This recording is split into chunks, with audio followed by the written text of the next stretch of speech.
उत्तर प्रदेश एक बड़ा सूबा है और इसी सूबे में तमाम चीजों को देखते हुए बीजेपी लगातार 2027 चुनाव के लिए बहुत सारे परिवर्तन कर रही है और फेरबदल कर रही है। आपने देखा होगा कि रविवार को 70 जिला अध्यक्षों के नामों का ऐलान हुआ और इसी के साथ साथ चर्चा इस बात पर भी बहुत तेज चल रही है कि आखिरकार उत्तर प्रदेश का बीजेपी प्रदेश अध्यक्ष कौन होने जा रहा है। हालांकि अभी भूपेंद्र चौधरी बड़े बेहतर तरीके से उन्होंने प्रदेश में बीजेपी की कमान संभाली हुई है, कैसे संघ और साथ ही साथ संगठन और सरकार की बखूबी जिम्मेदारियों में सामंजस्य को मिलाते हुए उन्होंने हर एक जिम्मेदारी का बहुत महत्वपूर्ण तरीके से निर्वहन किया। आपने देखा होगा कि कई ऐसे मोर्चे रहे जिनको उन्होंने बखूबी संभाला और चुनौती को देखते हुए तमाम चुनाव यहाँ पर लड़े। फिलहाल 2027 को लेकर इस बार बीजेपी का अगला दावेदार कौन होगा, प्रदेश अध्यक्ष पद के लिए किसको जिम्मेदारी सौंपी जाएगी, देखने वाली बात है।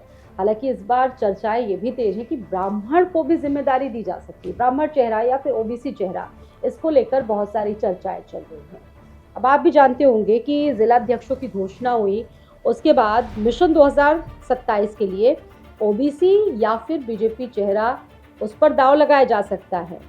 अब बीजेपी प्रदेश अध्यक्ष के चुनाव का रास्ता तो पूरी तरह से क्लियर है और ये भी लग रहा है कि इस महीने के अंत तक बीजेपी को प्रदेश अध्यक्ष मिल जाएगा। केंद्रीय मंत्री पीयूष गोयल पहले चुनाव अधिकारी बनाए जा चुके हैं और वो लखनऊ पहुंचकर चुनाव का ऐलान करेंगे। मिशन 2027 के लिए ये घोषणा बहुत जल्द हो सकती है। आप सभी जानते होंगे कि बीजेपी ने संगठनात्मक दृष्टि से पूरे उत्तर प्रदेश को वैसे भी 98 जिलों में घोषित कर रखा है। इनमें से 70 जिलाध्यक्षों की घोषणा पहले से ही हो चुकी है।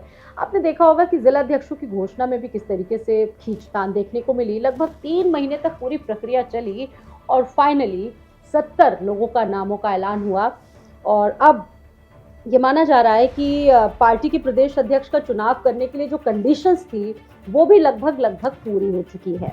कौन होगा प्रदेश अध्यक्ष बीजेपी का नया?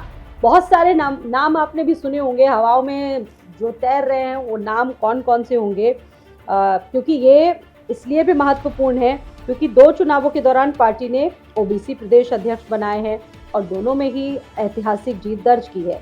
2017 का अगर हम जिक्र कर ले तो उस वक्त केशव प्रसाद मौर्य प्रदेश अध्यक्ष बने थे और उनकी मौजूदगी में पार्टी ने 312 सीटें हासिल करके एक बहुत बड़ी ऐतिहासिक जीत अपने नाम की थी।